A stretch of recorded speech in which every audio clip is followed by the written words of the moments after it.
So, Frank the Tank. Yeah. I mean, we may as well, while we're talking about moments where you get carried away with things. That's just What happened there? raw emotion. So, Frank the Tank, for people who don't know, what am I talking about? So, I think it was an elimination final against Essendon in 2014 at the MCG. Big rivals. Like North hate each other. Yeah. Goes back a lot of history. So when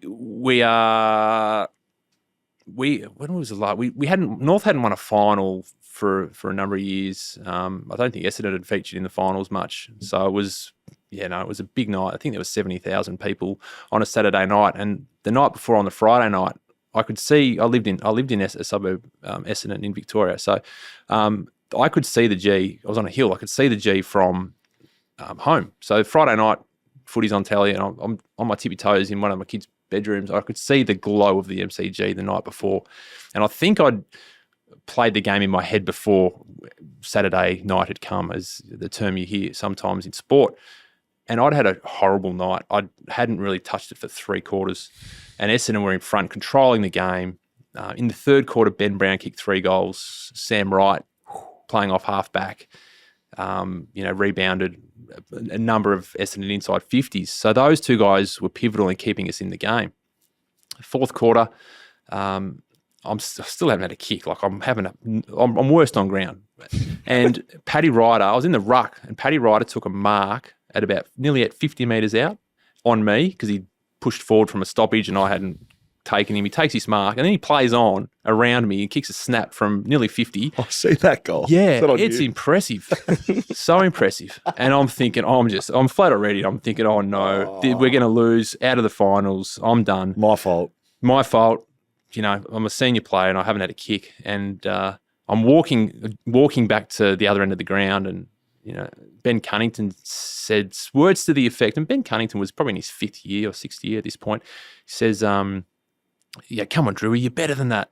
And for him, we call him Humphrey because he never said anything. So for him to say that to me, I felt like saying, shut your mouth. But it's one of the great nicknames. I've never heard that. It's Humphrey. He never said anything.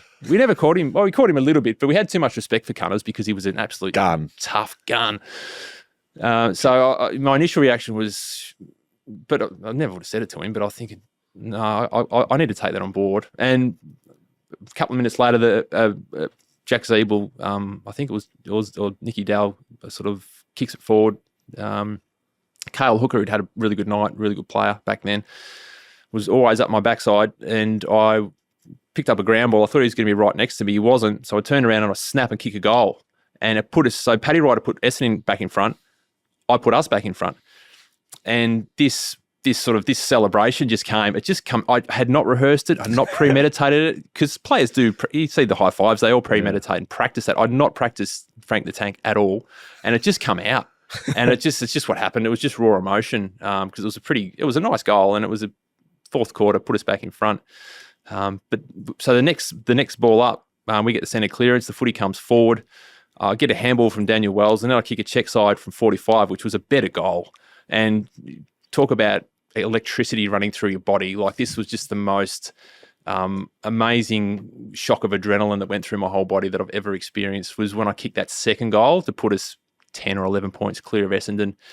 It's pure elation, and had Lindsay Thomas jump over me, which I loved. Every time I kicked a goal, he'd be jumping on my shoulders and putting my neck out. And that night we won, gave us confidence. We beat Geelong the next week, I think it was. Put them out of the finals in straight sets. And yeah, we never got to the big dance, but Frank the Tank lives on. Anytime there's an Essendon North game, it's generally features on the social rounds. Oh, it's one of the greats. It's good to hear about that feeling, that adrenaline.